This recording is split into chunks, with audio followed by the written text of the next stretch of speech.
Hello, hello, good morning, and happy Friday. It is Friday, June 13th. Friday the 13th, everybody. And I guess there's something to this bad luck or bad vibes on Friday the 13th as we wake up here on the East Coast. Not too much happening today, Ted. It's a slow news day. Boring, slow news day. So, we'll just talk about like our pets and stuff. You are tuned in Clovis to is the all Ted. teed up. That's right. You're tuned into the Ted Manila Information Show, TMI Show for short, because we will be bringing you way too much information. Today, just two big topics, unavoidable, obviously. Major topic is Israel strikes deep within Iran. I mean, multiple sites, and what this can all mean. Who knew what? We'll talk about that in full detail for the first half hour. And in the back half of the show, we're going to be talking to our friend Susan Pai. If you guys followed Ted and mine and Ted's old show, you're familiar with her. She is an immigration attorney with more than 25 years experience in the field. So I would say she knows a thing or two, because the riots in LA are continuing. The National Guard be damned. Then there's they're kind of the political football in California right now, because the courts are going back and forth about who has control over sending armed troops to California. And of course, Trump's travel ban took effect this week from more than a dozen countries, half a dozen more on a restricted list. Like, what's the deal with that? Like, Laos, Turkmenistan, what? Why? We'll talk about that. So those are the two main topics today. So sit tight. We're going to go into detail. We are live Monday through Friday, 10 a.m. Eastern time. So please be sure to hit the like button, the follow button. And if you're in the position to do so, please join us on Rumble Premium, where you can see Rumble Premium exclusive content that is, I think there's a trend that it's getting spicier and spicier, and taboo topics that I think YouTube doesn't really enjoy. So with that, Ted, good morning. Let's hop into this slow ass boring news day.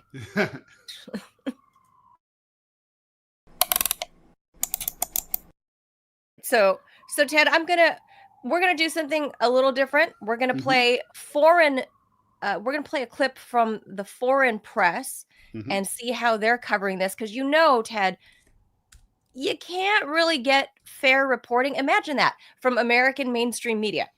So you really, really got to go with international media here. So we're going to play, I don't exactly know what country this broadcaster is from, but here's how they're reporting it. I found it very, very clear and concise and fair.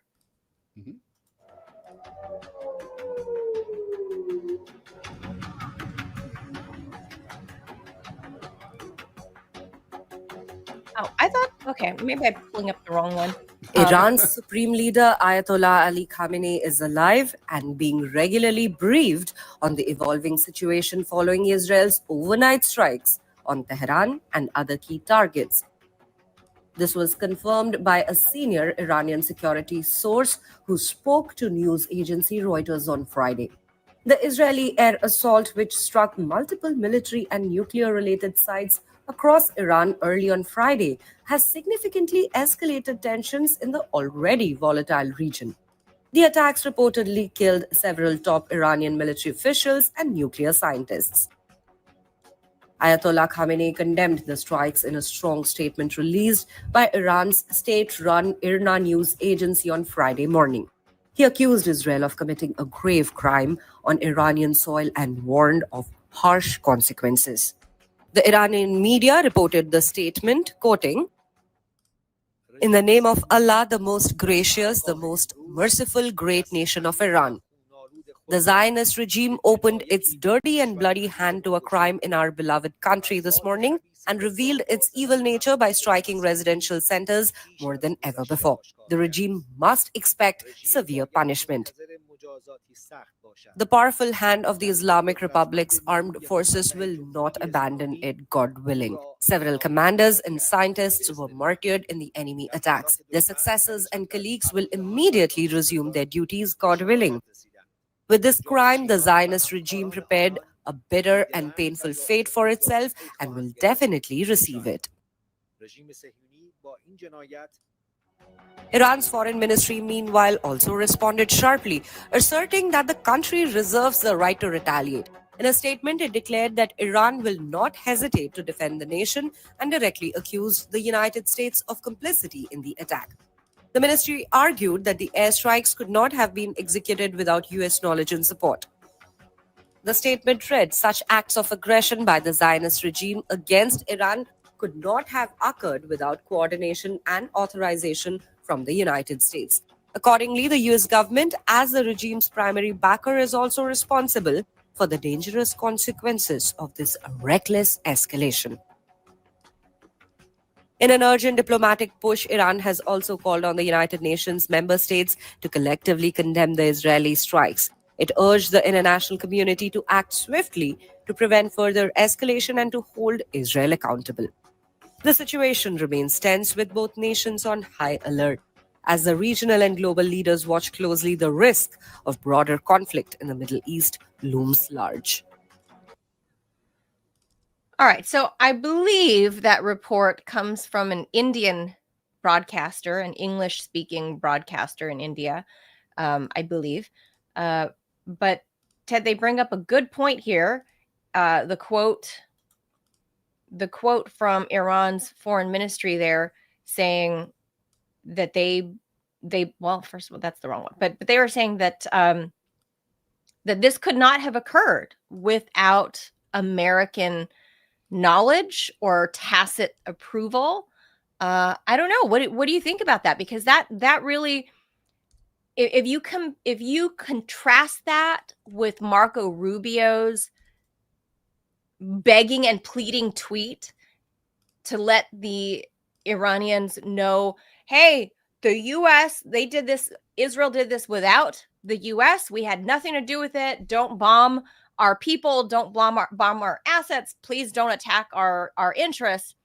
I don't know what to make of this. I do, I really feel like at the very least, the US was given a heads up, as I mentioned yesterday on the show, that Marco Rubio evacuated American embassy staff from Baghdad and reportedly other surrounding nations in the area, and American, any kind of American staff. They were saying, get out of there. I don't think that's a coincidence. So at the very least, if the US wasn't complicit in these attacks, then it was at least forewarned. And I say forewarned for a reason, because I don't believe Bibi is there to ask for permission or forgiveness. I don't think there are any fucks given. And he's like, we're doing this. And Trump is feckless to stop him. Manila, I agree with everything you just said. Look, very clearly, the United States was brought into the loop. What clearly happened here was that the Israelis said, "Hey, we're going to do this." We know that it's clear because, like you said, the U.S. cleared out their embassies in the Middle East earlier in the week, and not to mention, there's been all sorts of reporting in the press that either Trump or Israel was about to attack Iran. So that chatter has been around for about the better part of a week. So very clearly that was in the cards. I never believed that the U.S. was going to attack Iran at all, that it was always going to be Israel. And I've said that in other fora. So I think that's what we saw here. So now there's some, that said, I think there is some space between the Trump administration and Netanyahu here that's bigger than usual. Usually, the U.S. and Israel go into these things as, butt buddies. They do it together. They do everything. They coordinate. They intel, everything. I don't think that's true this time. Trump clearly did not want this attack to take place. He urged Bibi not to do it. he wanted the negotiations the negotiations in Oman were ongoing. This certainly was not going to help these negotiations along. So it was only going to scuttle the negotiations. So Trump did not like this attack. He told Bibi not to do it. Bibi said, I'm going to do it anyway. So Trump's like, okay, well, you're on your own.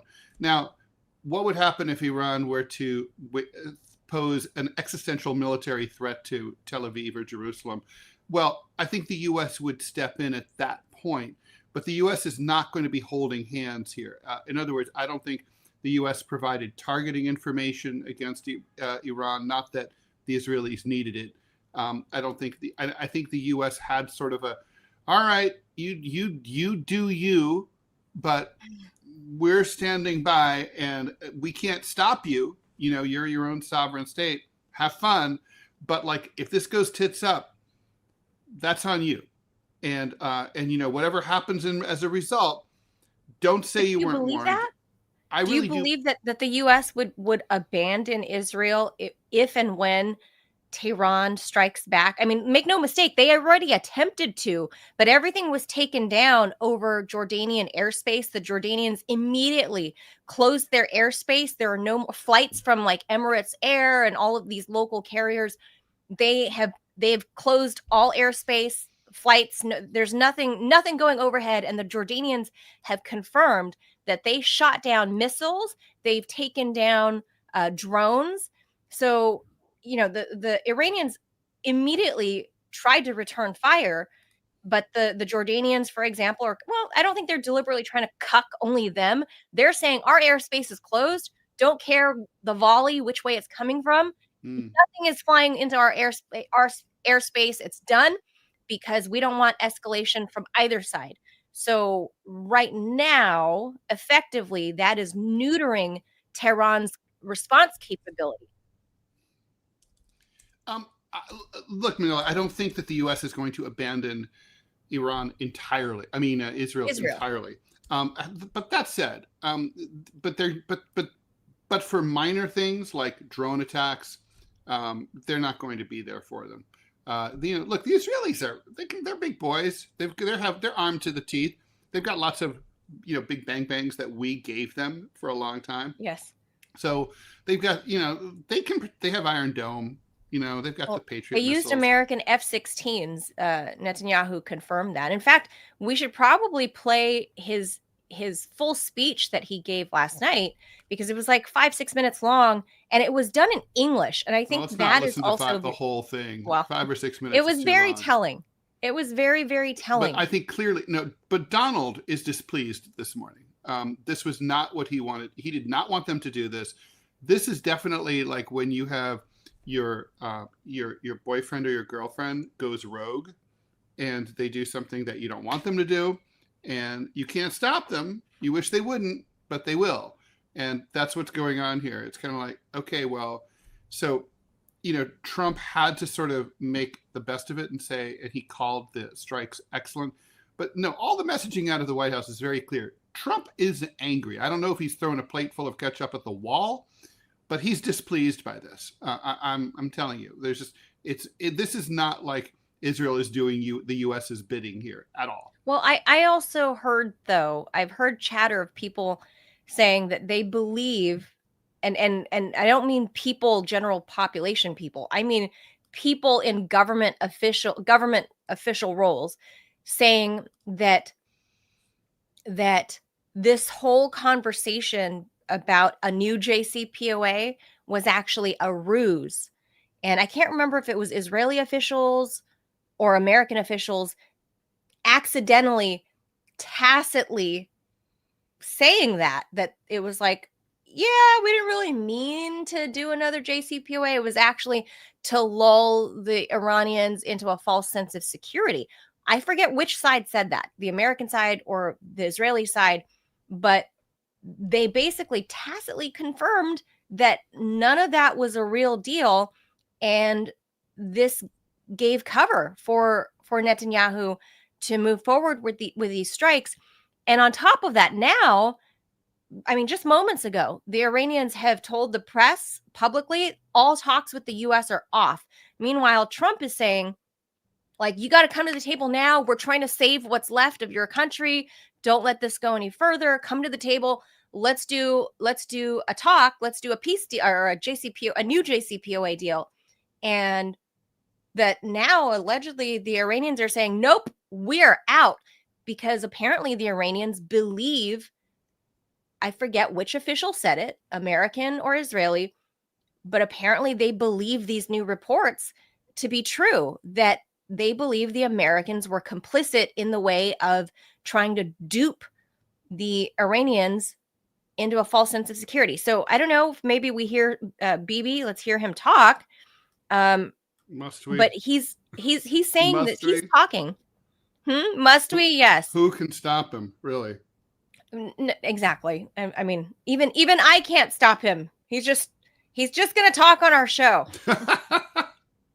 He's going to do it, or else I might get droned. We're all going to get droned. Everybody must get droned. Today, the Jewish state refuses to be a victim of a nuclear holocaust perpetrated by the Iranian regime. Now, as Prime Minister, I've made it clear time and again, Israel will never allow those who call for our annihilation to develop the means to achieve that goal. Tonight, Israel backs those words with action. We struck at the heart of Iran's nuclear enrichment program. We struck at the heart of Iran's nuclear weaponization program. We targeted Iran's main enrichment facility in Natanz.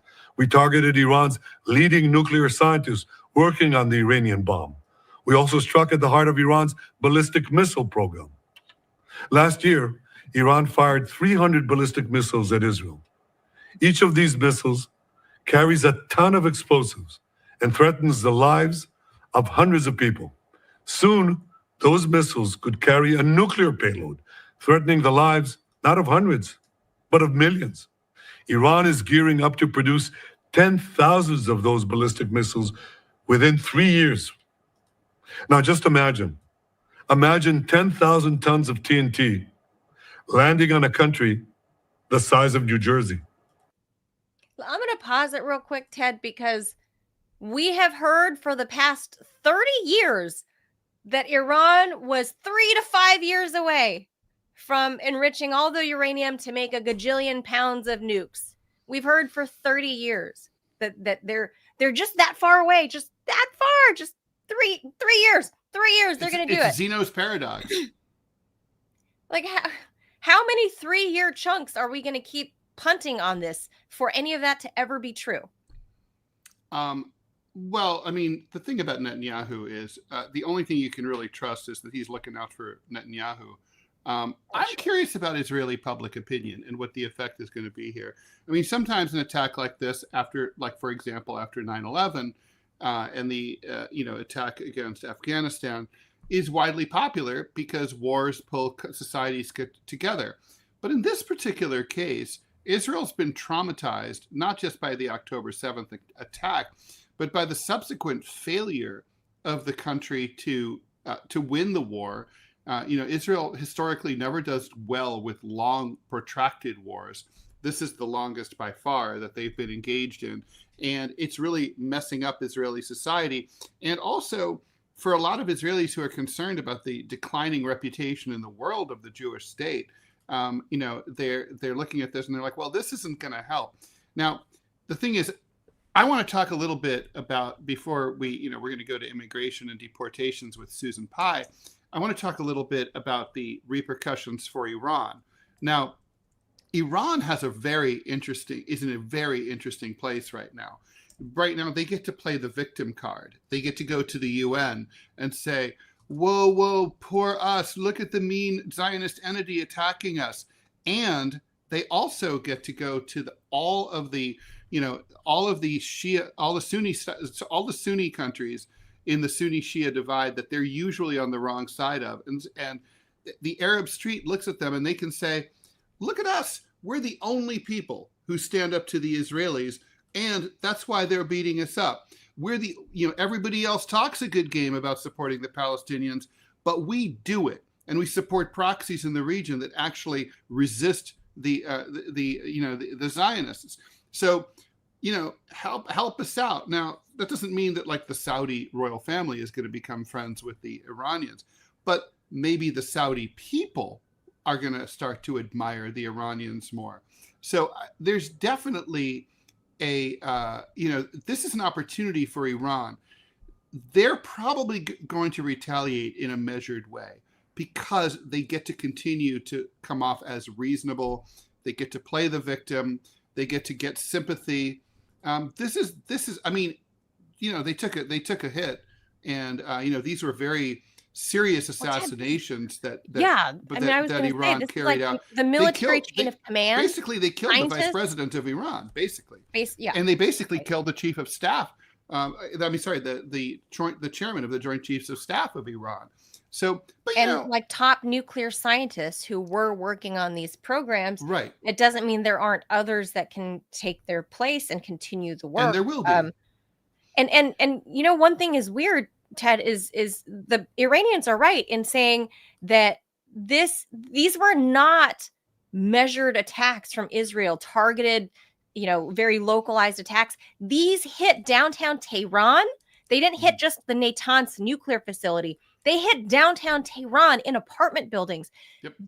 You are deliberately striking in civilian zones. They haven't reported. Well, that's not new for the Israelis. They're just getting started. Well, that's right. They're pretty comfortable. They're all about that. Yeah. Yeah, killing civilians that have nothing to do with anything, that are asleep in their apartments in this high rise, right? Yeah. I mean, this high rise, it's not like this is the high rise where all of our scientists live. Like that's not what it is. It's just dudes at homes with their family, regular families that are neighbors.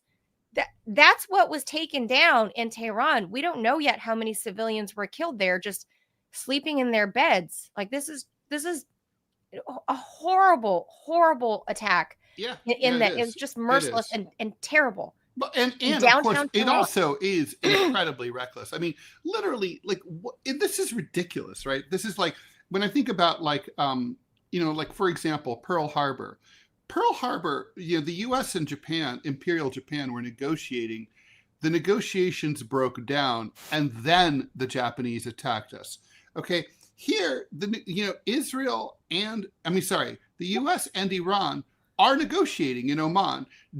In fact, the negotiations right now are theoretically still ongoing. Right? There's no word that they've been canceled. Although I'd be shocked if they weren't. No, they've at been least scuttled. Put on hold. Okay, all right. No, they've been scuttled. Iran says we out.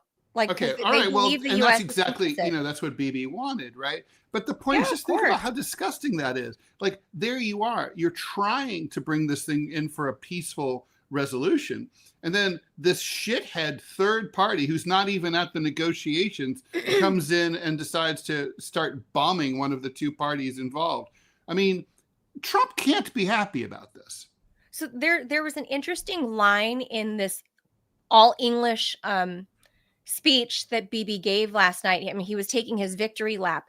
And I don't remember exactly where he said it, but Bibi specifically said, to the people of Iran, you are not our enemy.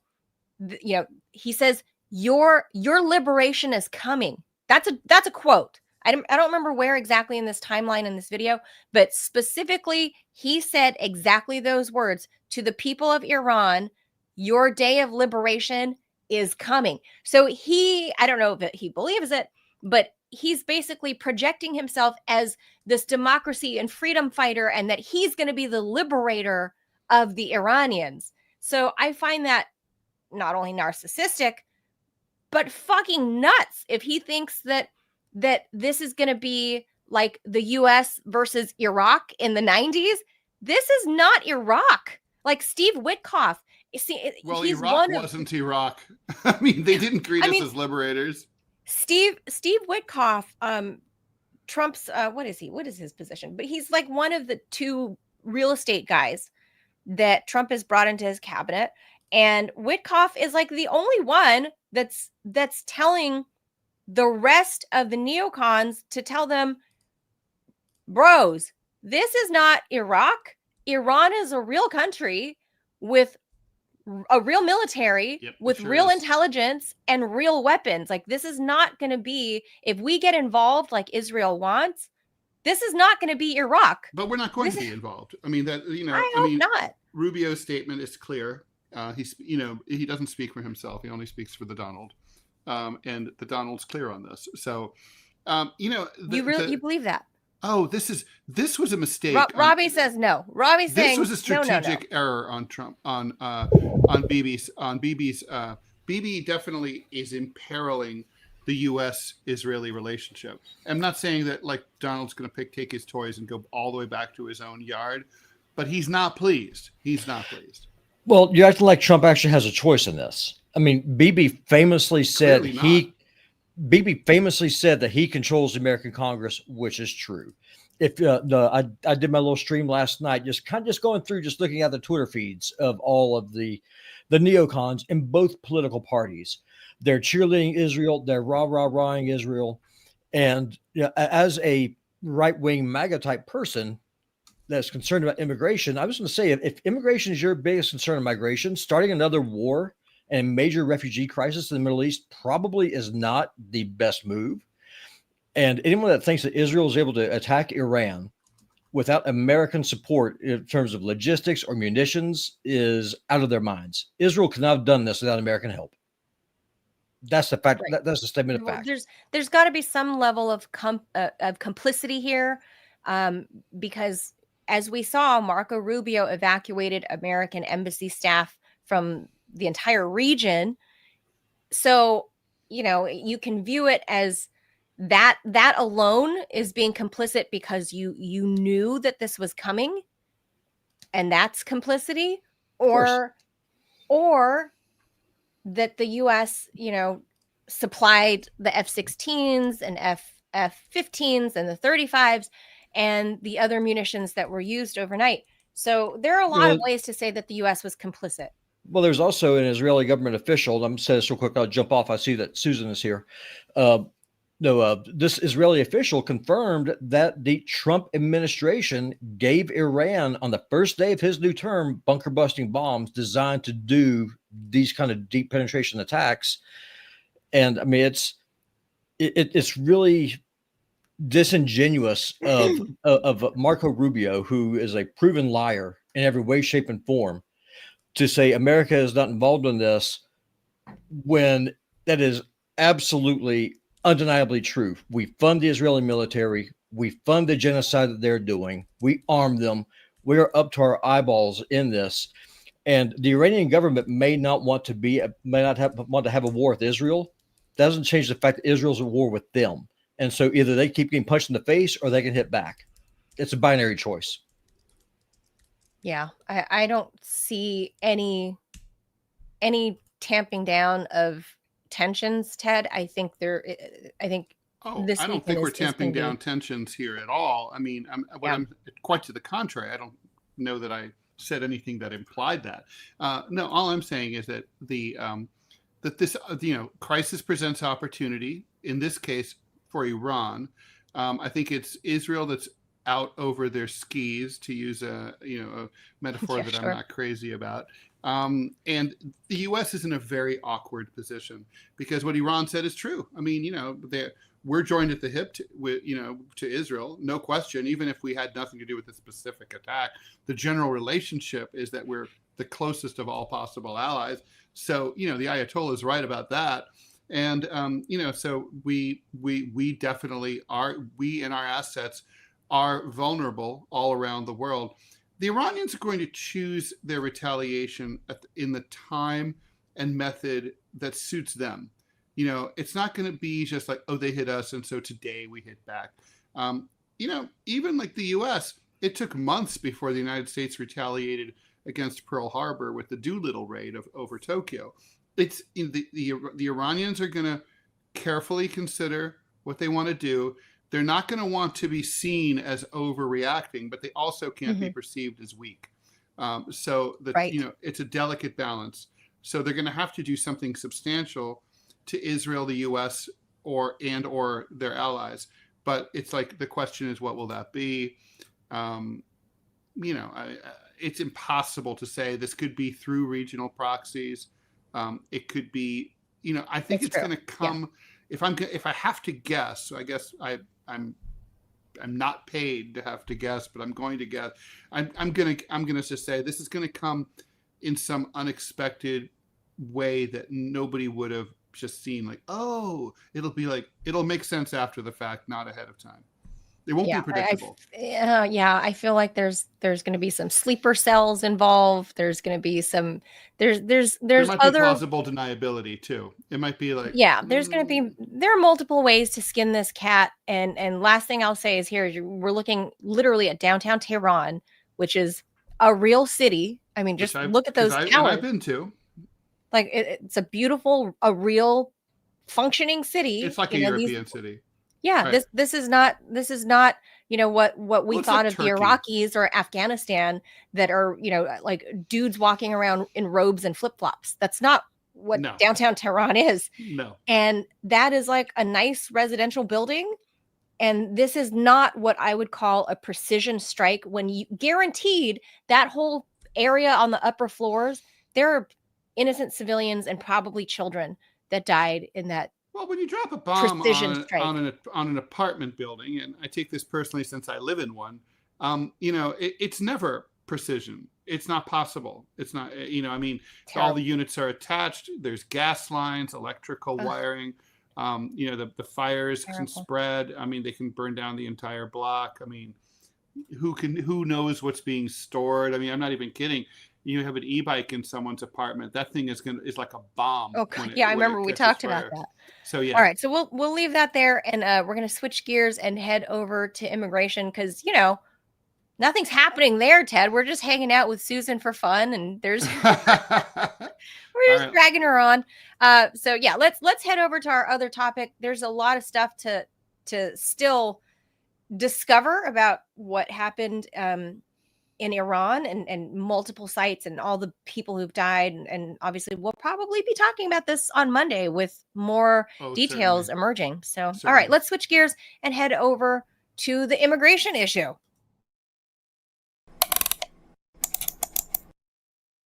All right. Well, I think we should just get right into it. Let's bring Susan in. That's what I was going to do. Susan Pai is an experienced immigration attorney with over 26 years of legal expertise. She focuses on immigration law, business law, estate planning, and guardianships. And she has a background as a former deputy prosecuting attorney and public defender in Washington. Well, hold on one second. I'm having technical issues here. I popped Susan on, and it's not appearing. For some reason, I don't know why. Susan, can you hear us? If so, can you type into the chat maybe or something? She was there. Susan, can you hear us? I think her image is frozen. Susan, if you can hear us, we can't see you. She might just have her connection might be laggy. All right. Well, while we're working maybe on that, Susan will pop back on. Hold on. She can. Okay, she's saying she can. She can see and hear us, but okay, Susan, I think your video is frozen. If you don't mind logging off and then popping back on, that'll usually solve it. Just do Command or R. refresh. Yeah, just refresh. Yeah, or refresh. Command R will take care of that sucker. She's popping off. She'll pop back on. She was fine. I saw her in the background, but anyway. So if you guys didn't know, there's all kinds of immigration stuff happening in Los Angeles. Well, everywhere.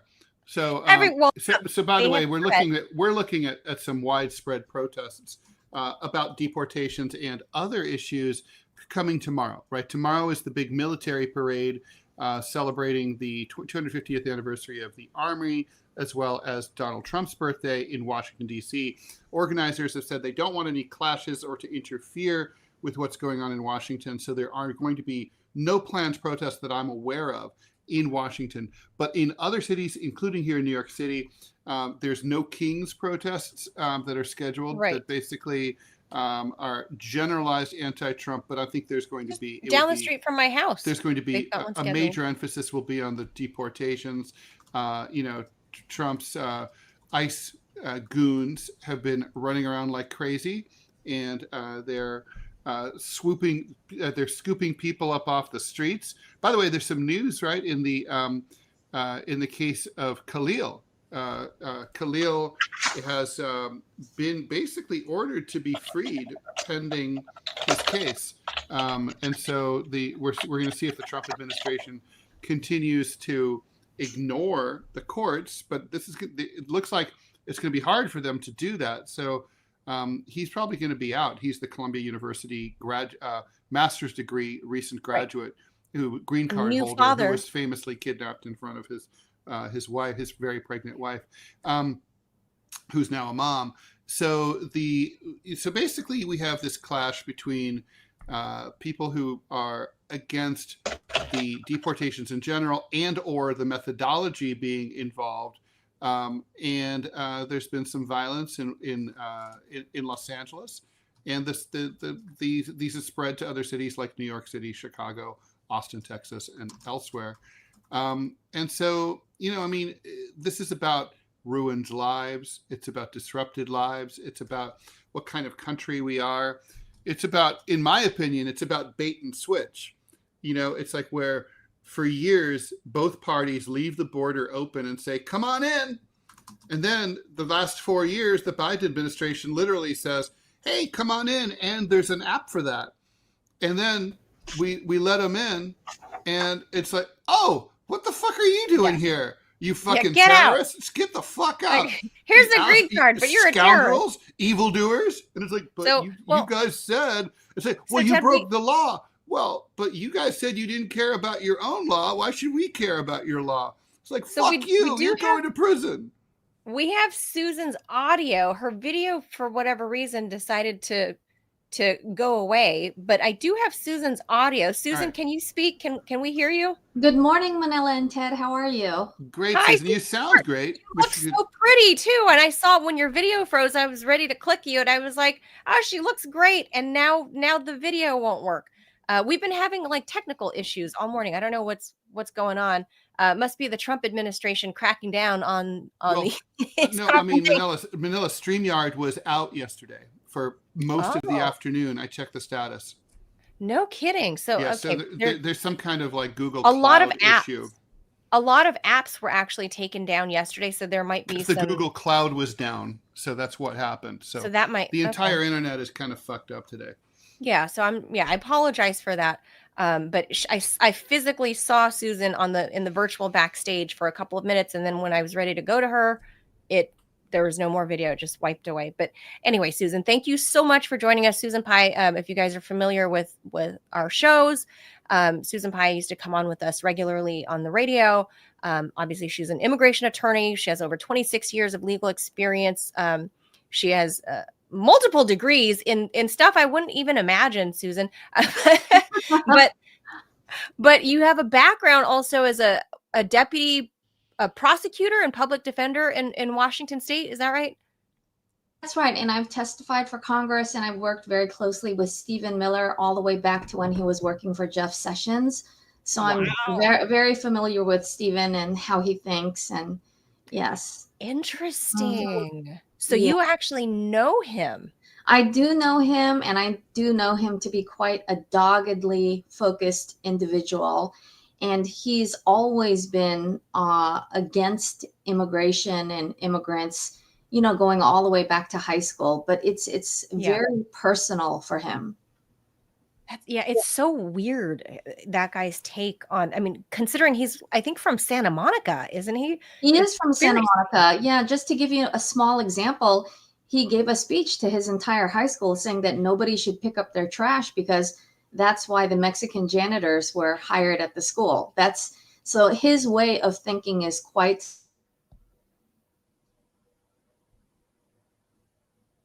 Oh, we lost Susan's audio.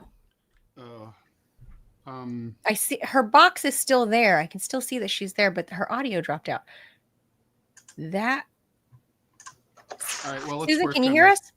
I can hear you. There you are. There, it dropped out. Yeah, his way of thinking sounds very racist, but what do I know? Like that, that's why we've hired these Mexican janitors. Wow. Just wow. Like a kid coming from the West Side. I'm from LA. That's just not a common way to look at things, from people from the West Coast. So I'm kind of a little bit appalled. I thought it's very strange to hear that he was like that as a kid. But so first, can we address what happened at the top of the week, which was, Trump doing this travel ban that was enacted starting Monday. These 12 countries, full travel restrictions: Afghanistan, Burma, Chad, Republic of Congo, Equatorial Guinea, Eritrea, Haiti, Iran. Hello, Iran. Libya, Somalia, Sudan, and Yemen. Full travel ban. Oh, we lost Susan. Man, the interwebs are funky. Yeah, very much so. So we've got, well, Ted, we've got these people that are full travel ban. Iran, I forgot that they were on the full travel ban list. I don't know what to make anymore of what's happening with our immigration. So I hope Susan can pop back on. Man, this has been very sketchy today. I don't know if that's like every streaming group. Yeah, look, I mean, you know how it is. These things always are sort of scattershot, and some people get affected more than others. It's like when the power grid goes down, and some people, you know, my power's fine, and then other people are like, oh, my power leaks in and out, and then other people are like, oh, my power's. Remember when we did our pre-tape with Robbie the debating coach? Robbie's asking to be put on. He has some sort of update. So. Okay, so I know what's going on. So I was just went through Down Detector. So good news and bad news.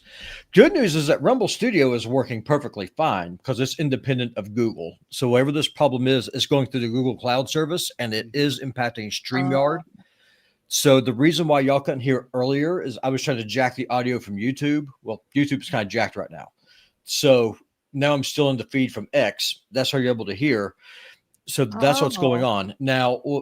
So now we have a couple of options. One, I can generate a link that we can send to Susan for Rumble Studio, but then the people on YouTube aren't going to be able to hear anything. So y'all tell me what poisons you want to use. We should try to reschedule Susan, right? It's not like this issue is going away.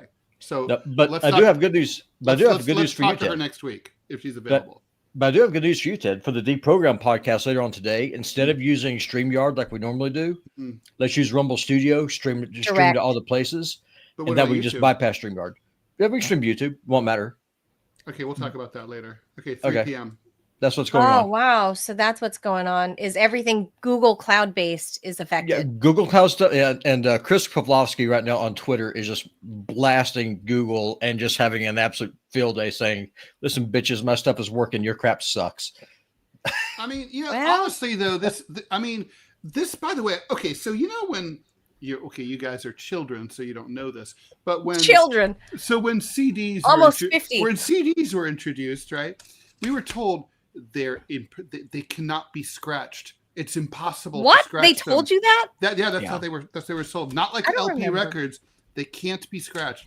And then, of course, anyone who's ever actually used a CD knows that they skip and they scratch. And well, of course. And in fact, if you just smudge them, they can skip, right? So anyway, similarly, we were told when the internet, the World Wide Web, was rolled out in the early 90s, we were told, the way it works is it'll never go down because even in the event of a nuclear strike, they said this, like it won't matter because like the traffic will automatically be redirected around a node and it'll go into a different place. So it's like indestructible, like a CD can't be scratched. And like, don't worry. It's like the internet. And it was like, Susan's back. And I was like, but when I looked into how the internet was created and as the architecture was really there she is. Oh, I'm going away again. No, I have her. I just got to reorganize something. I got to kick Robbie off. Okay, bye, Robbie. But anyway, it was Susan. Look, it was the dumbest. Hey, you're looking great.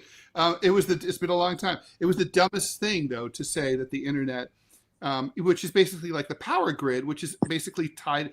It's put together with baling wire and duct tape.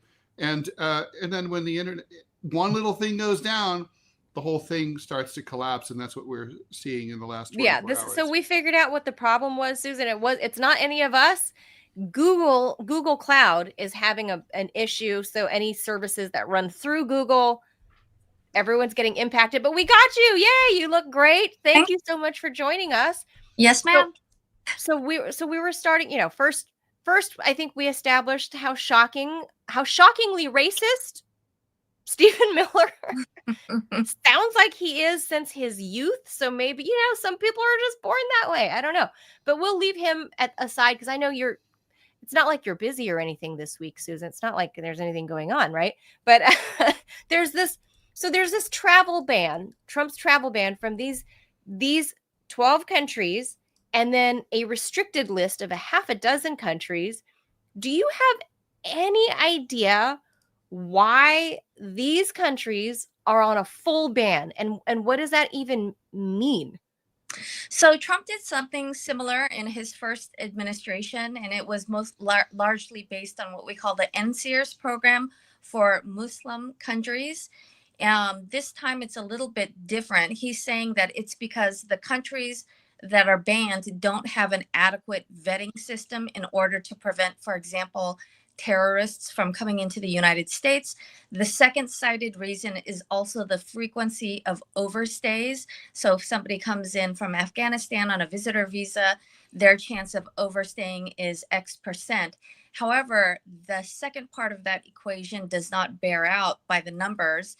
There's a U.S. Customs and Border Protection fiscal year 2023 report to Congress exactly on this issue with all the data points on entry and exit overstays. And for example, in Afghanistan in 2023, there were 92 overstays, but the UK, which is obviously not a banned country, there were 16,000 overstays. Wow. Same year. So yeah, the numbers are the way that the Trump administration has presented this overstay problem is a little bit inaccurate. Phony baloney is, I think, a better way to put it. Is so 91 overstays from Afghan citizens, but 16,000 British overstays, and they're not banned. That's funny. Yeah. Huh. That's ironic. And what about the next group, that the group of 6, we'll call them, countries that include like Laos and what else? Who else was on there? People that I thought, why Turkmenistan? Like, what do they have to do with anything? Like Laos? Like, what do Lao people have to do with this? Like, it's the most bombed country in the world because of the U.S. And now there's a travel ban on them. Okay, here's the list: Burundi, Cuba, Laos, Sierra Leone. I guess we don't like their diamonds. Togo, Turkmenistan, and Venezuela. Why? What is a partial restriction? So a partial restriction is what they call a limit on the validity of the visas issued to citizens of those countries. And what that is generally meant to be is instead of, for example, being allowed to come here on a visitor visa for up to 6 months and then potentially extending it for 1 year, to visit the United States, maybe they can only come in for 60 days or 30 days or 2 weeks. And also, I believe, then, although this has not been explicitly stated in their policy, they're also going to limit the number of visas that they issue to nationals of those countries. So, for example, student visas, visitor visas, medical treatment visas, etc. And one of the reasons cited, for example, for the country of Venezuela would be difficult diplomatic ties with those countries. So from the United States with those countries, perhaps the thought process of the Trump administration is, if we were to deport people from the 9 countries or from the original 12 countries, certainly, or Cuba, for example, that would be a good one, then the country may not accept the deported people from the United States back into their countries. Interesting. Okay, so it's I don't know. The premise for either one is kind of shaky at best. So I'm not sure we buy into that. But you know what's happening. So I appreciate you giving us the distinction between the two. Now let's go to what's happening in Los Angeles. You're in Washington State, so you're out there on the West Coast. What can you tell us in terms of how the immigrant community is feeling out there, seeing this explode, this mass protests and this massive response by the federal government? basically taking charge of what's happening in California. And there are now reports that similar ICE raids and similar federal response is about to happen this weekend as well, even here in Northern Virginia, where I am, in the DC metro, including other places. New York City, I'm hearing, that's the next spot. It seems like this is the tack that the Trump administration is taking. Is that what your clients and other people in in the legal community, is that what you all are hearing? So I have a lot of contacts still in DC, and I've worked with Congress. I've testified before Congress before, and I think that the feeling is predominantly one that where migrants have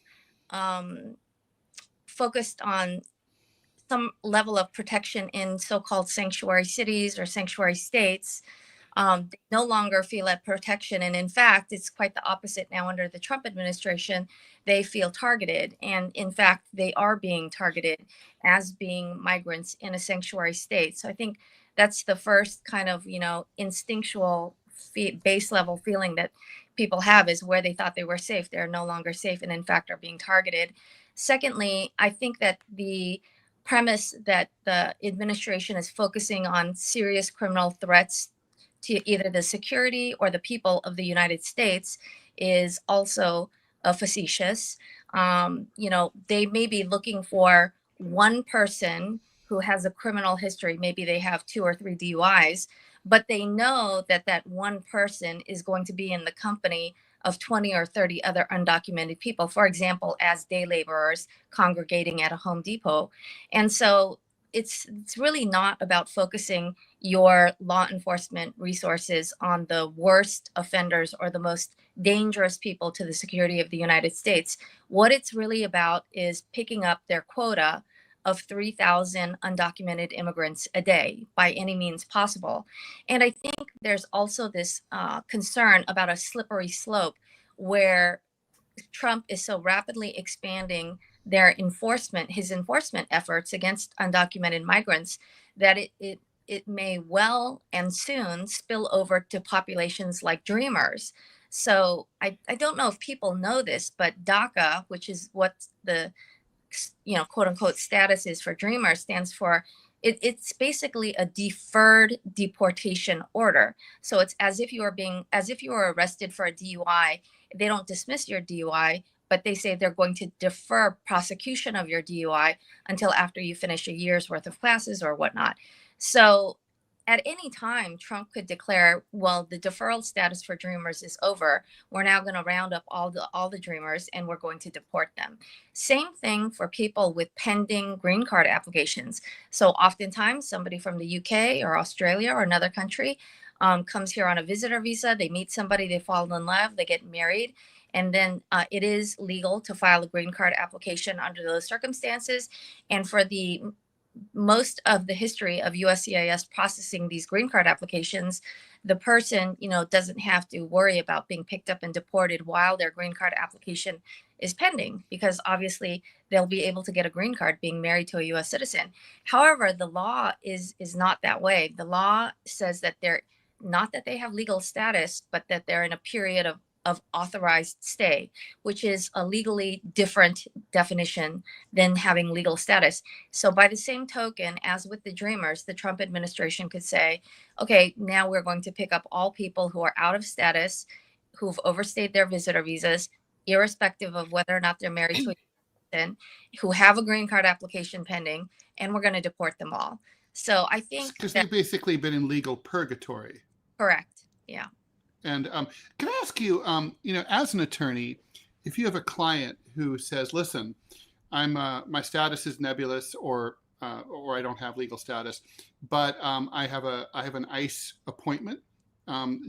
Friday. I need to go in and check in with them." Given what's been happening, where people are showing up for either court hearings or for ICE administrative hearings, and then being scooped up by ICE officers in the courthouse or at the administrative office, That's happened here at 26 Federal Plaza here in New York a number of times. It's routine now. Would you advise your client to appear or not appear, given the pros and cons? So as a lawyer, we're not allowed to advise people to, break the law or not comply with the law. So it's kind of a nebulous area for us as well. The ICE check-ins are not administrative hearings. They're just basically, it's almost like checking in with your probation officer, but for immigrations, people who don't have status or maybe are pending an asylum claim. Like as a friend or as a mother or as a daughter, I would say definitely don't go to ICE. But if you don't go to your court hearing, you will automatically end up with a deportation order. And so I would differentiate between those two things, like not as a lawyer, but like, let's say as a friend or as a relative. I would not go check in at ICE. I would 100% go to court, because if you don't, you'll automatically be deported. Right. But what about the people who are being entrapped, which is happening every single day in every city in the country, where the person shows up for their court hearing, and then the government moves to dismiss charges on purpose. It's a tactic, and then as soon as the defendant is like, "Who's relieved? Oh, great! They dropped charges." 5 seconds later, they walk out the door and they get nabbed. Right. Well, I think that's the distinction Susan was making. Was, let's say Susan has a girlfriend who is an undocumented. She doesn't represent her, but it's a girlfriend of hers. And she asked Susan as a girlfriend at brunch one day, "Hey, should I show up for my check-in?" That it sounds like Susan would advise her friend, maybe that's not such a great idea to do that. I'm not talking about the check-in. I'm talking about I know as an attorney. At the court hearing, it sounds like you're damned if you do and damned if you don't. I would imagine just anecdotally, this is going to have a chilling effect and fewer people are going to start showing up. Yes, and I think that's by design, Ted, because if you don't show up to court, whether or not you have a valid claim to stay in the United States, a deportation order will be entered against you in absentia. So I'm sure it's a study. You don't think it's just lazy ICE officers, or it's like, we can just, it's kind of like, we just, why do you rob banks? Because that's where the money is. Why do we nab victims in court? Because that's where they are. No, I don't believe that about anything. I don't think there are. I don't think any of the actions we're seeing in enforcement are because of cowboy ICE agents. I think they're all very studied, very well-researched tactics, by people like Stephen Miller. And so it's a win-win situation for them if people don't go to court, because they will, instead of getting 50 deportation orders, they'll get 100% deportation orders for somebody who doesn't show up, whether or not they have a valid claim. Now, as a lawyer, what I would do in a situation like that is they're going to be in custody for quite a long time before they can get deported. Unless it's somebody like Tren de Agua or MS-13. And so the lawyer needs to tee up, getting their client out on bond wherever they end up, which these days is usually going to be 2,000 or 3,000 miles away from where they were picked up. Another attorney question. What happens in a situation? Sorry, I'm sort of losing my train of thought here. Sorry. Go ahead, Mel. I'll put it together. Yeah. So what we're seeing in Los Angeles, obviously, they're I don't know if this is within your wheelhouse, but the fact that Gavin Newsom is going toe to toe with Donald Trump right now about who has what authority over, the Marines coming in or the National Guard coming in. This has been being punted back and forth in court right now.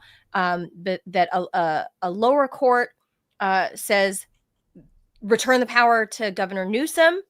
National Guard needs to be under control of Governor Newsom. But then within hours, a federal court says, no, the power of the National Guard belongs to Donald Trump.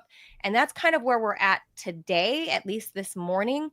And the powers of those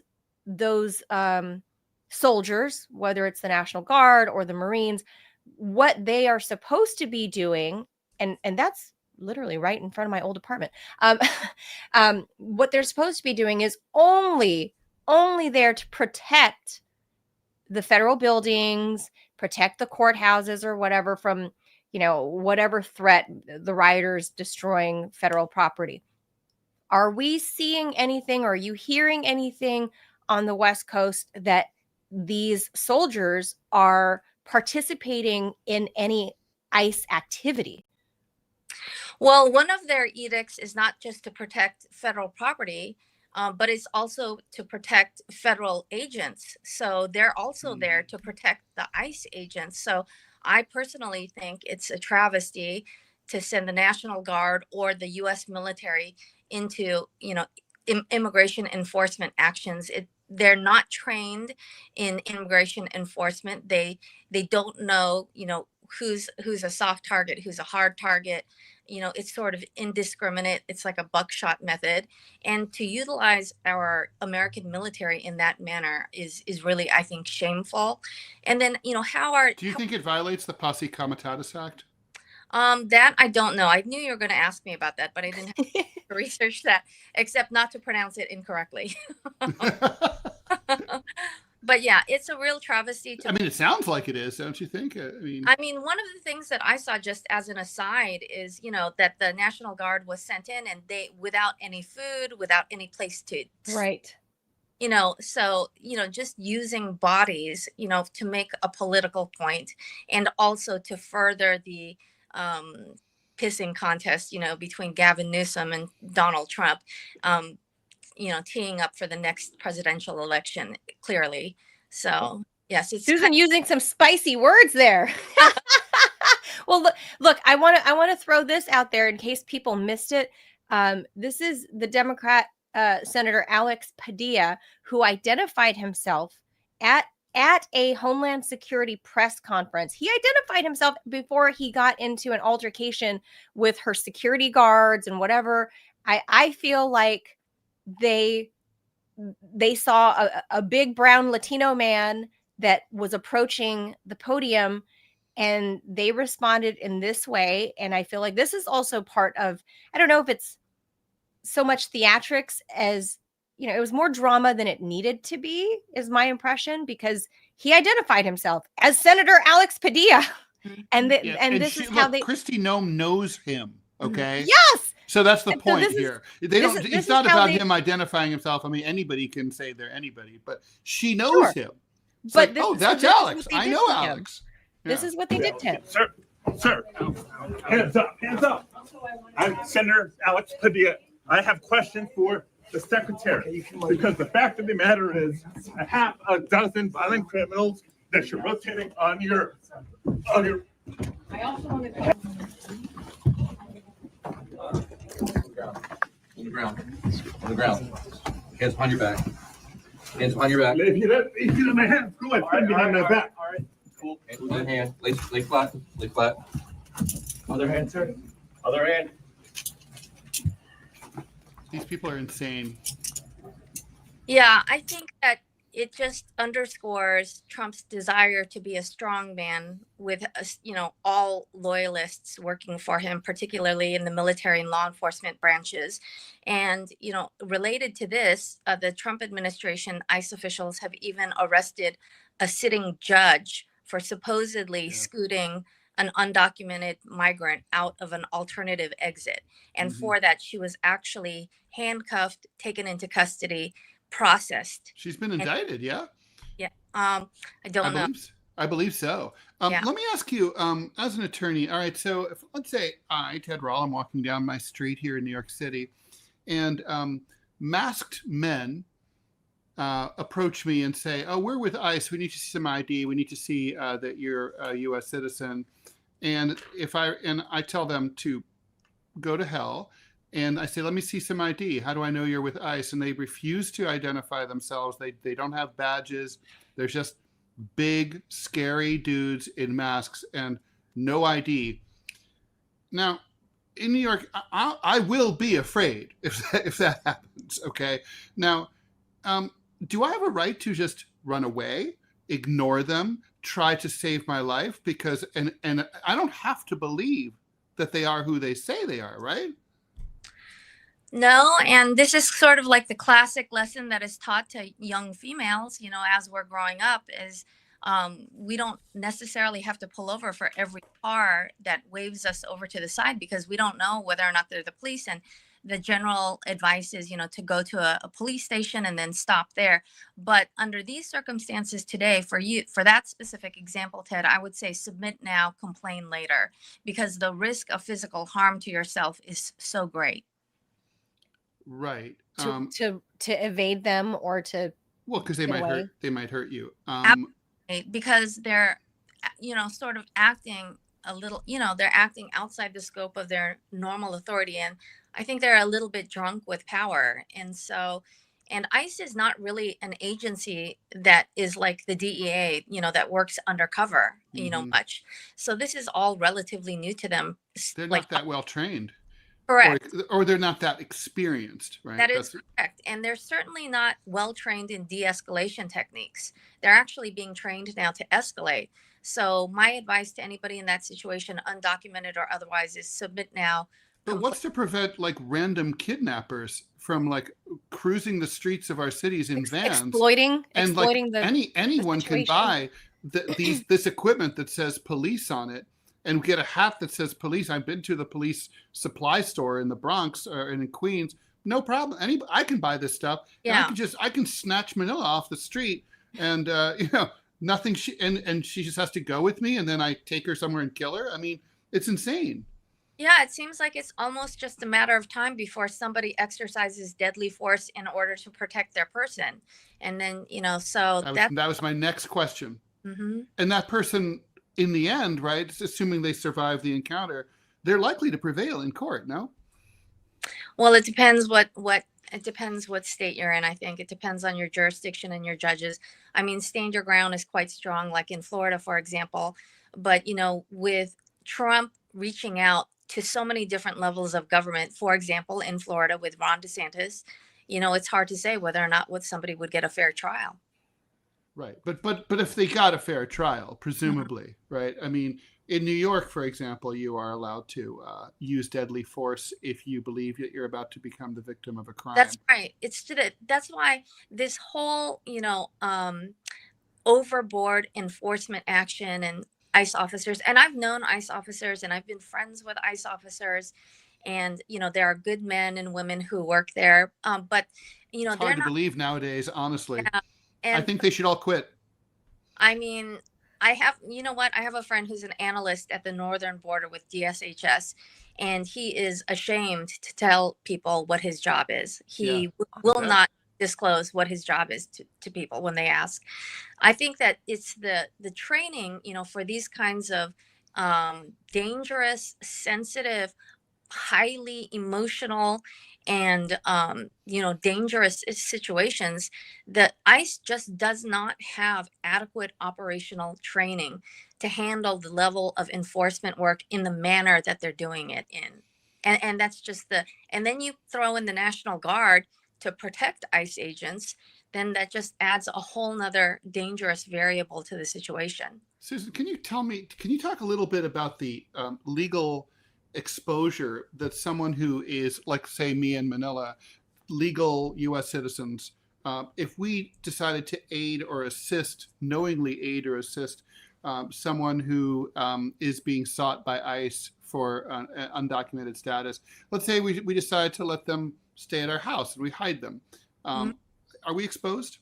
Yeah, you can be prosecuted under federal law, and in states like Florida, you can be prosecuted for, I believe it's a Class A felony in Florida. So separately, federally and statewide, you can face charges for illegally harboring an undocumented alien, whether knowingly or not. And in Florida, even for just driving into the state of Florida with an undocumented alien in your vehicle is a prosecutable crime. What if you don't know that the person whether the person's status is? Whether or not you know. Wow. So it's like we call that statutory liability. That's crazy. You're complicit whether you know it or not. Yeah, that's sort of like how, like, if someone, like, you give someone a ride in their car and they're carrying contraband and the contraband's in your car, you're exposed also, even if they didn't tell you. Right. So This is, I mean, what a sketchy patchwork quilt, across the country with, like, as Susan highlighted, there's state laws, there's federal laws, and Yeah. this will surely divide how whole groups and classes of people interact with each other, especially in a state like Florida, where we know you just moved from. So that the laws there and what Ron DeSantis is doing very, very well. This will certainly divide all the different ethnic groups of going. They're going to start being suspicious of their own friends. Like, are you Right. documented? Can you be in the car with me? Can you be in my house? What if they're following you? And this is going to send that honestly, it chilling reminds me of effect the stories to everybody. Sorry, Manila. It reminds me of the stories that I heard from my mother, who grew up in occupied France during World War II. And if people were, kind of had their local version of Anne Frank that they were hiding in their house, which the French did a lot, actually, especially in rural communities. But if the Gestapo or the Vichy authorities or the Nazis writ large found out, they could kill your entire family, even Wow. just for hiding a Jew or a member of the resistance. I mean, we're getting. I mean, it's feeling more like that. It is. And you know what? I want to go back to an earlier example that you cited, or question that you cited, about running away from, unidentified ICE agents, or so-called ICE agents. I want to relate a story to you that actually happened. An undocumented alien did flee ICE agents in Florida, close to Jacksonville. And he ran across like a 4-lane highway, and 2 ICE agents chased him on foot. One of the ICE agents was hit by a vehicle and killed. Excuse me while I laugh. Yeah. Sorry. And that alien, that undocumented alien, was charged successfully with vehicular manslaughter. Even though he was not the one driving the vehicle. That is correct. Even though he was not, these guys didn't identify themselves. Well, I don't know what the circumstances of the chase were, but so that's because they routinely have not been identifying themselves. Yeah. So this was actually before the Trump administration. So, but yeah, there are many, many risks that come with, submitting, and many, many risks that also come with fleeing. So including, being possibly charged for manslaughter or homicide, if something happens to the ICE agents during a foot pursuit, which is a highly dangerous activity for law enforcement. Oh my God. That's crazy. I mean, so wait, so it's Florida, man. Let's say the agent has a heart attack, or they walk by an angry dog, whatever, and the dog attacks bites them. Yeah. Right. You're responsible because they were, I guess, in Florida, because you got them, and because you led them, because you ran through the yard that had a dog, and the agent had to chase after you, and so therefore you're responsible for the dog bite. So again, we're going backwards. I mean, Manila, you're from LA. I mean, for years there was this citywide sport of, like, basically the police helicopters and cars in high-speed chases against motorists who were on the lam. And then that's our hometown at a certain sport. point, the LAPD stopped that. They were like, these chases are killing pedestrians and bicyclists and other motorists. We've got to put an end to it. It's not worth it. Just let these people go. Maybe try to set up, stop them, set up a checkpoint later on. But it's kind of back. It's back in vogue in California, or at least in Los Angeles. Yeah. The police chase. There's a whole channel dedicated to this now. It's ridiculous. So it's back to a sport, and I think for both parties, both for the police officers, police departments, as this well is as so much contempt for law enforcement too. I mean, so this is I mean, I got to say personally, it is a volatile time. I am less likely than ever to pick up the phone, and if I see something, say something. Last time I rode the subway, I saw a bag, unattended on the ground. No. It should reach out to the police and say, hey, please check out that bag. It could be a bomb. Are you kidding me? I'm not going to interact with these people. And I'm a fully legal status, born in the birthplace of democracy, Boston, Massachusetts. I'm still not going to do that. So, yeah. And I want to let you know that. We lost Susan's. There you are. Okay. I want to let you know that that actually ICE receives a lot of tips about where undocumented aliens are from their public tip line online.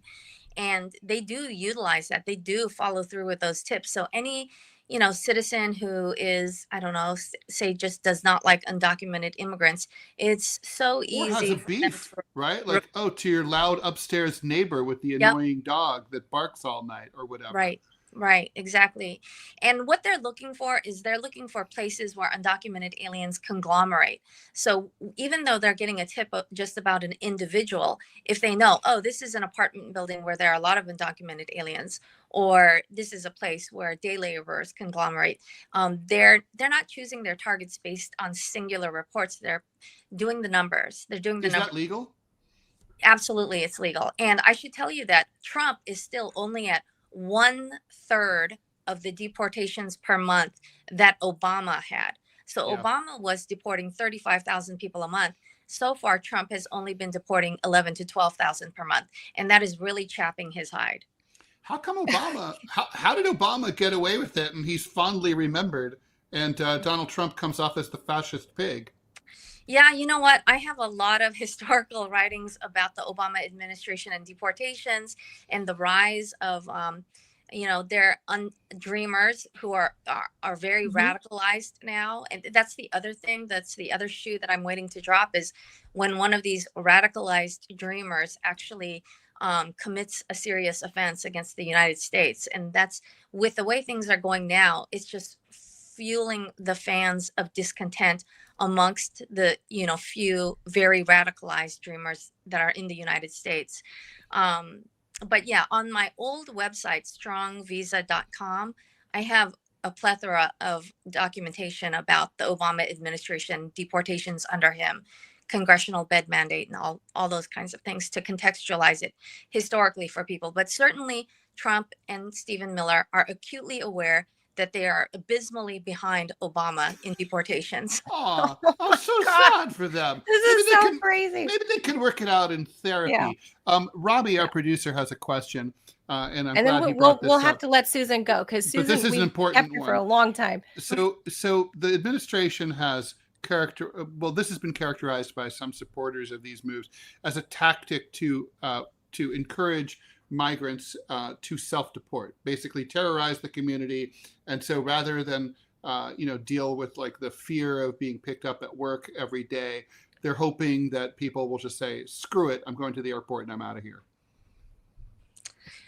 What do I think of that? Do you think that's true? Do I think that people are self-deporting? No, do you? I mean, that Trump is being so heavy-handed that it'll scare the migrant community to self-deport. Is that what this is about? Absolutely, 100%, 100%. That is happening, and I've seen it with my own eyes. Absolutely. And so people are. They are, and not only that. I have to sit across the table from clients of mine who are, for example, corrections officers, and they sit on a DEI committee at work. And they're trying to become citizens. And they ask me, do I need to remove myself from that DEI committee? And my answer is, you most certainly do, 100%. Why? Yeah. What's wrong with being on the DEI committee? Because that might target them for further scrutiny or denial of their citizenship. Right, because Trump is trying to break up all DEI groups and whatever within. Targeted private law firms for DEI policies, which even that's crazy. But 100%, they are like also Paul Weiss and all. Yeah, exactly. They're looking at individuals at that level as well.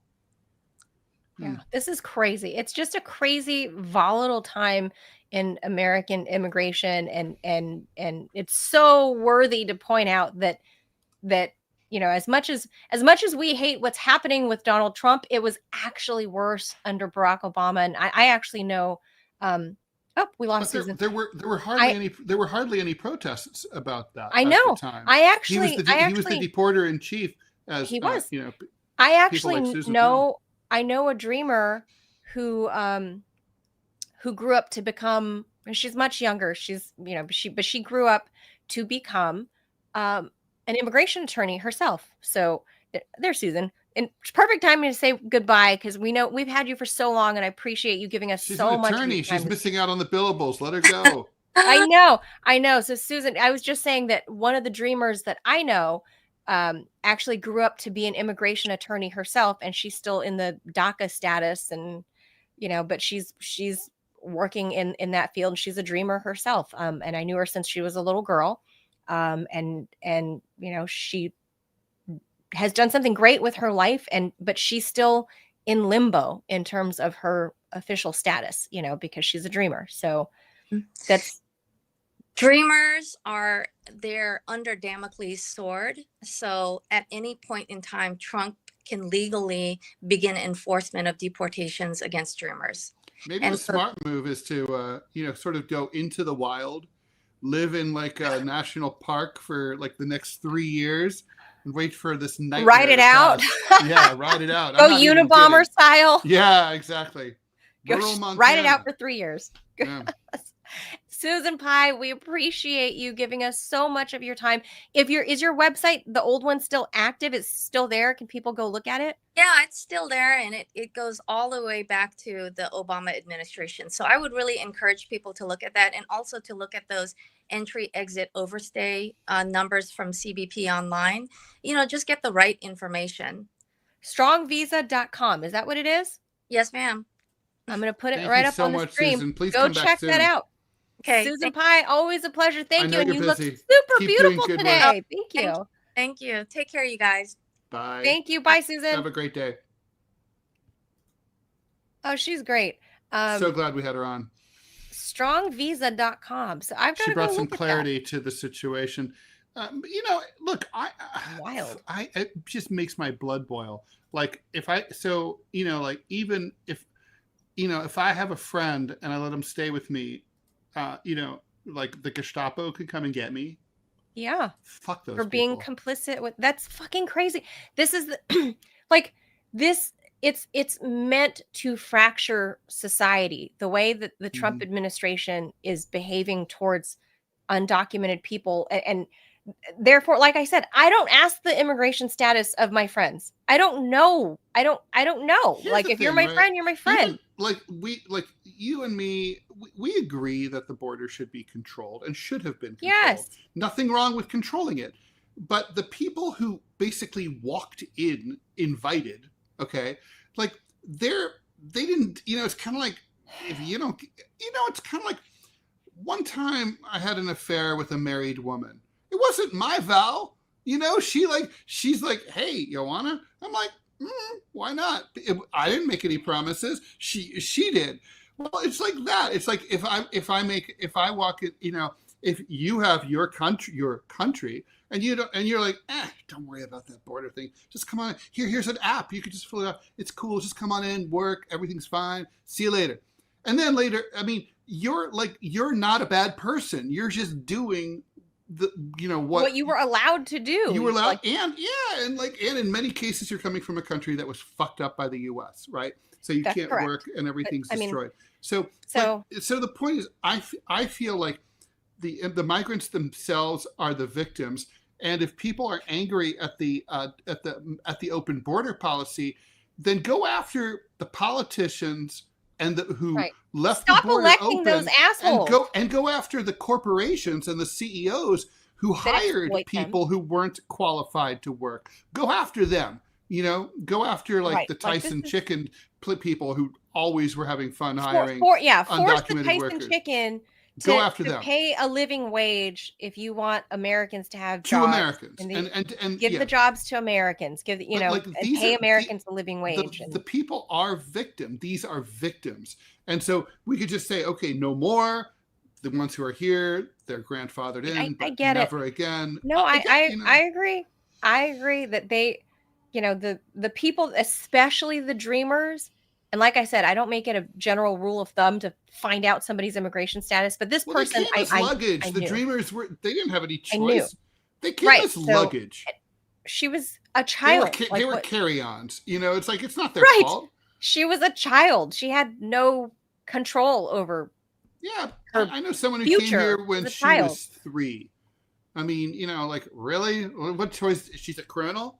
Man, she was a mastermind. If she's a 3-year-old like 7 criminal. or 8 years, she was a little girl, like a 2nd or 3rd grade little girl. Like what, but outside of that, I generally don't know anybody's immigration status. So this is the part that I hate the most, is that now it's incumbent on us, Ted, regular Joe Schmoes and Jane Schmoes out there, to what? Check the immigration status of people before they can come to our house, because otherwise we're complicit. Good point. Well, only in the car, apparently. In Florida. I don't know. I better check what the laws are in Virginia before I host a barbecue, because, you know, I don't want ICE raiding my whole house and arresting everybody that's here for being complicit and having some brown people over that might be undocumented. It's going to totally make your military parade day like soured this weekend. Poo-pooed. So, by the way, do you already hundreds have of your millions tickets for the of dollars parade? tomorrow. Are you going tomorrow? Hell to the no. I hate those crowds. No, absolutely not. You hate the crowds. I have spent years on the ground as a reporter covering riots, parades, good stuff, bad stuff. I've had my fill of tens of thousands of people at local events. I've had my fill for a lifetime. Hell to the no. And it's getting hot, especially no. Yeah. So yeah. hard no. So anyway, that does it for us. I hope you guys have enjoyed the show. Thank you for staying with us through the technical difficulties. And now we know why.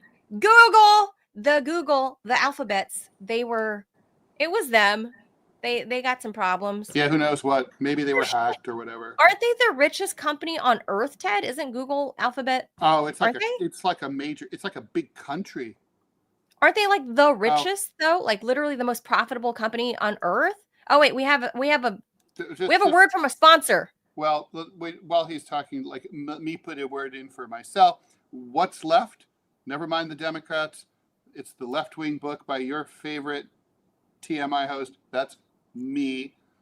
So pick it up everywhere where books are sold. Ted never gives credit. Steal it if you need to. Clovis co-wrote it, and Ted never gives him credit. Yeah, well, that cat's into everything.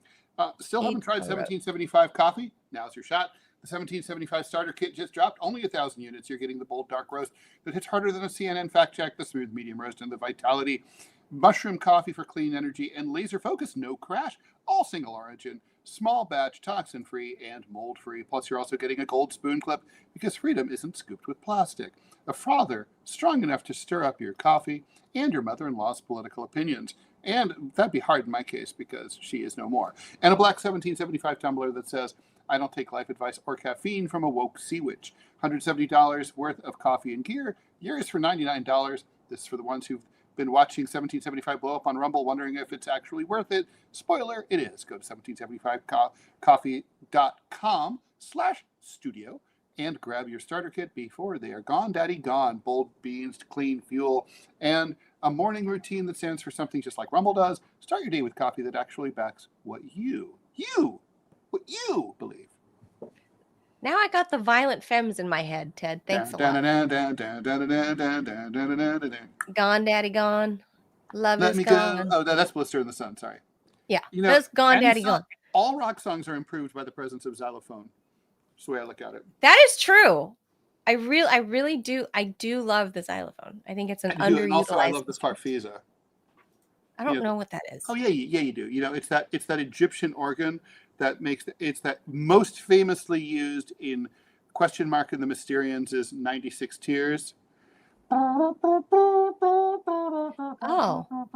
I'll be up here, you know. I have to look and see what that looks like. Or I'm going to challenge. Because you are a child, Scandal, lead singer Patti Smythe, goodbye to you. Goodbye. Oh, I know the song. That little ticky-tacky like organ is the farfisa.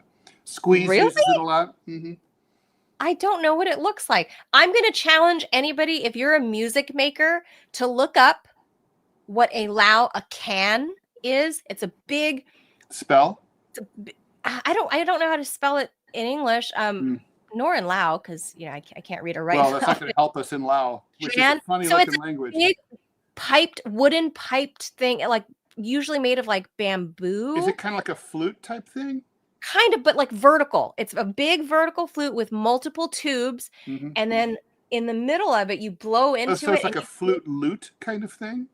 I don't know, but it is a Lao wind instrument, and I would challenge any person that makes music. I will promote you all over the place on everywhere social media if you can make an English and modern sounding song with the use of a Lao can, and There must be someone who's done that. No, because Laos is the smallest, most obscure country, and now Trump has travel banned it, so now no one can bring it. My can importer can't come. I went through a long period of collecting strange cultural collisions. Like I have Thai rockabilly cassettes. I have I have Khmer death metal. I have Kazakh hip hop. So hip hop is everywhere, man.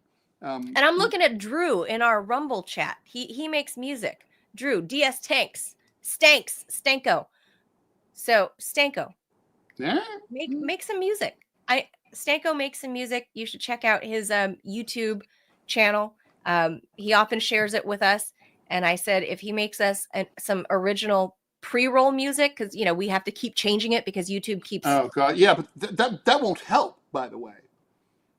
We have our own paid for. No, not that. I'm the pre-roll, not the open. The pre-roll. They keep coming after us for that. I don't know. They're just picking on us. It's but bullshit. I'm telling Stanko now. Go ahead and if you make us some cool 2.5-minute pre-roll, we will use it because we constantly have to change it because YouTube keeps moving the goalposts. So there's that. Anyway, that's it for us. Look up the Lao can because my Lao can dealer can't. I'm not gonna make any jokes about your Lao cans. I just did. What? I got it, Ted. Wait, I got it. I want to look up what it is. Okay. Okay. Let me see. How do I even spell it? I don't even know. It's not the cane. Khaen, which is. It's a musical instrument. It's a Lao mouth organ. Maybe that's it. Whose pipes are made of bamboo, connected with a small, hollowed-out hardware reservoir into which air is blown. It is here. I'll show it on the screen. Here, I'm gonna share this. Here, one last thing I'll share. This. It's the. This is it. It's the. This is it. Cane. This is it. Can. That's it. It's not That's a cane. It's the cane. Khe. No, not cane. It's pronounced can. Oh, can. Okay. Can. All right. So that's the can. That's it. So this is the can right there. So this is a artist drawing rendering of it. Here's a dude. Here's a dude on TikTok playing. He has one. My grandpa used to have one. No home should be without one. This is it. This I don't. How do I? Oh, I was gonna try to play one, but then I got a local ad for mayoral candidate Zoran. Don't worry, I'm voting for him. Relax.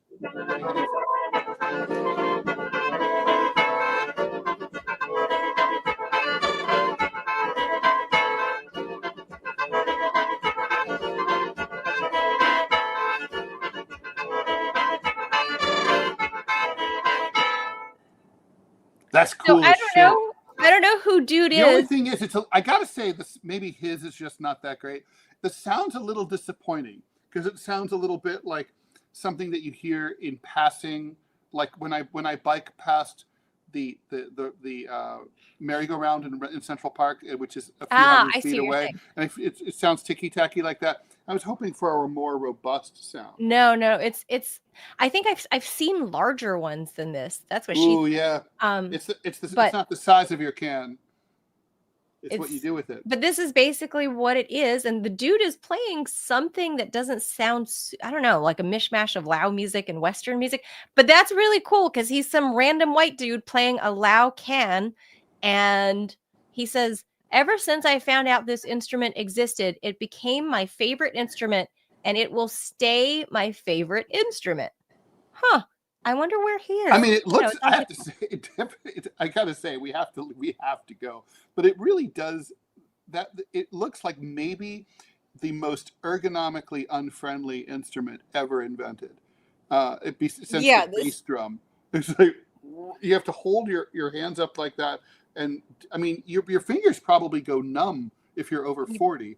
You blow into it. I don't know. My grandpa he got me a little one, like a tiny kid size one, which I used to just blow into it. I didn't make music. All right, Not much of a little housekeeping. And Robbie, stay on after the show. Just take us out, and the three of us, you, me, and Robbie, we have some stuff to talk about. So. Oh, we have some housekeeping there. So, yeah, so I dare anybody make some cool ass can music, because nobody's done it, because it's just no one's done it. That's all. It's in Manila's honor. Do it. Do it. I would love to see somebody do it. A musical person. Don't make anyway. Clovis get involved. Don't do that. Have a great weekend. Happy 250th birthday, Donald Trump. Oh no, wait. I mean, that's the Army.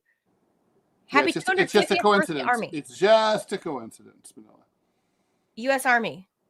And all you vets, including my husband, U.S. Army vet. U.S. Army, so it's kind of the same thing. Also, the president's birthday. Have a wonderful 79 weekend, tomorrow.